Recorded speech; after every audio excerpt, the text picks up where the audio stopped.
네, 그렇군요. 지금 이곳이 바로 소나무 독극물 탈효가 일어났던 곳입니다. 그건 어떻게 된 일일까요? 확인해 보겠습니다. 가까운 데 있나요, 이쪽에? 네, 이 울산에 있는 한 야산에서 소나무가 죽어가고 있다는 제보.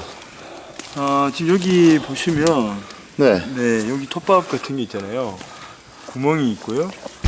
그런데 소나무에서 의문의 구멍이 발견됐습니다. 이거 누가 의도적으로 정체모를 구멍이 뚫려 있는 이 소나무는 한두 그루가 아니었는데요. 마치 병이라도 돈 듯 고사되고 있었습니다. 예. 끌려 있죠? 누군가 뚫은 거잖아요. 네. 이거. 거기다 이제 네, 약을 일부러 뚫은 구멍인 것 같네요. 집어넣은 거죠.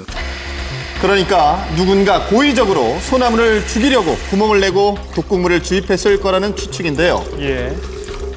자, 이 산속의 소나무 중 일부는 푸르던 잎이 하루아침에 황갈색으로 변한 채 말라 죽어가고 있었습니다. 예. 실제로 죽어가고 네, 높은 있군요. 곳에서 바라봤는데요. 일반 소나무의 아이고. 색과는 더욱 확연한 차이가 보이실 텐데요. 예. 보이시죠? 대체 소나무에게 왜 이런 증상이 나타나는 걸까? 전문가와 동행해 상태를 진단해봤습니다. 예, 상태 좀 봐주세요. 어떻습니까, 지금 현재 상태? 지금 상태는 죽은 걸로 보여집니다. 아예 이미 지금 잎이 일부 살아있는 것처럼 보여지긴 하는데요. 네. 소나무 같은 경우에는 완전히 죽더라도 자체 영양분을 가지고 6개월 정도 이렇게 잎이 파란 잎이 보일 정도로 살아 있습니다. 그래요. 네, 소나무에 뚫린 구멍의 개수 파악을 위해서 나뭇가지를 넣어서 측정해봤습니다. 하지만 분명 이상한 점도 있었습니다. 병충해 예방과 치료를 위해서도 구멍을 내긴 하거든요. 예. 그런데 일반적이라 하기엔 그 개수가 너무도 많았는데요. 16, 17. 이 구멍을 한 4개 정도에서 8개 정도 뚫어서 약재를 주입합니다. 그거는 이제 나무를 치료하기 위해서 네. 하는 행위거든요. 근데 지금 여기에는 18개가 있잖아요. 네. 18개까지 뚫는 거는 어떤 치료를 목적으로 한다기보다는 이 나무에게 피해를 주기 위해서 했다라고 보여지는 거죠. 수십 년 된 소나무는 누군가에 의해 의문의 구멍이 뚫린 채 죽어가고 있던 것입니다. 이런 소나무 크기의 가격이요. 보통 500에서 1000만 원 정도를 호가합니다. 예. 그러니까 경제적 가치도 굉장히 큰 나무거든요. 근데 왜 죽일까요? 네, 완전히 고사된 나무만 무려 39그루. 그런데 이외에도 수많은 나무에 동일한 구멍이 나 있었습니다. 여기 하나 하고. 일단 그 범인을 잡기 위해서 간을 경찰서에다가 우리가 수사 의뢰를 해놓은 상태고요. 그다음에 시료도 저희들이 다 채취를 해서 성분 분석을 다 했습니다. 해서 그런데 이 국립과학수사연구원 분석 결과 고사된 나무에서 글리포세이트라고 하는 성분이 검출됐습니다. 이 성분의 정체는 대체 무엇일까요? 다름 아닌 식물을 죽일 때 사용하는 제초제였습니다. 이거를 누군가 구멍을 뚫고 주입한 제초제의 성분이 이 줄기를 타고 나무 전체로 퍼지게 된 것인데요. 나무를 죽일 수도 있죠. 만약에 이렇게 구멍 같은 데 뚫어가지고 저걸 이렇게 넣게 되면 치명적인가요, 거의? 내가 이제 지금 무조건 이렇게 되면 나무 밑둥에 구멍을 뚫어서 독극물을 주입한 이번 사건, 누가 봐도 나무를 죽이기 위해서인데요. 그렇다면 누가, 왜 이런 일을 벌였던 것일까요?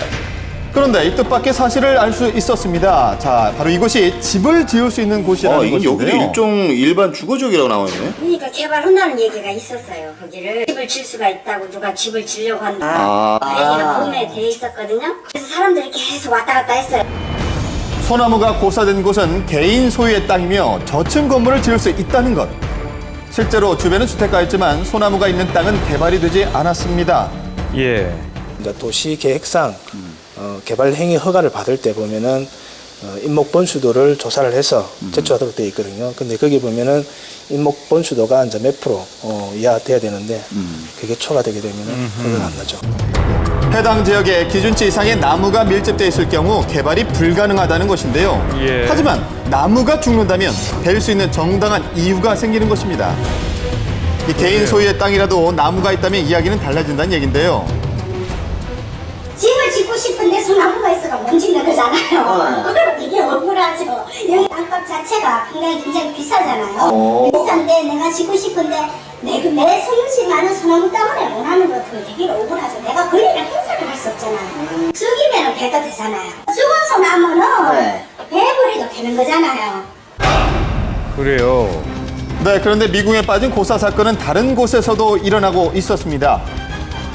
가로수 중에 한 그루가 잎이 말라버려 베어낼 수밖에 없었는데요. 예. 지금 나무가 이게 하나 더 있었는데 여기는 아예 죽어서 베어버렸습니다. 여기 네, 베어낸 가로수 양옆의 나무에게도 이상 증세가 있었습니다. 잎이 무성한 다른 나무들과는 달리 유독 이 나무들만 가지가 눈에 띄게 앙상해 보였는데요. 확연히 차이가 나네요. 네, 고사된 새굴의 가로수에서도 여러 개의 구멍이 발견됐고 국과수 성분 분석 결과 소나무를 죽인 것과 동일한 제초제 성분이 검출됐습니다. 그렇지. 이빨 다른 나무가 다 싱싱한데 이 여기에 낙엽이 떨어지니까 왜 그런 싶어서 조사를 했죠. 누군가가 고의적으로 주입한 여기 독극물로 있네. 고사된 나무. 그렇다면 대체 왜 수많은 가로수 중에 이 새 그루여만 했던 것일까요? 다른 나무가 너무 커버리면 간판을 화가면서 보잖아요. 보이지가 안 하잖아요. 앞에 나무가 너무 크면은 폐유를 이어갖고도 죽일 수도 있다 하고 막 그런 소리는. 자, 그러다 보니 이런 일이 생기면 주변 상인들이 의심받기도 합니다. 의심받으셨겠어요, 그러면. 실제로. 뭐 의심을 받았죠. 뭐 억울하지만 뭐 제가 안 했기 때문에 뭐 네. 그래서 그래 상당히 되게 기분이 안 좋죠. 이 나무가 죽었을 때 가장 이득을 보는 사람이 누굴까 생각을 했을 때 그 사람이겠는데 우리 셋집은 아니니까 그 의아하다는 거죠.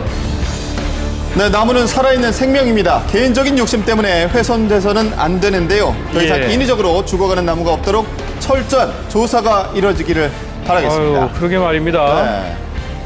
나무를 살리려고 애쓰는 경우는 많이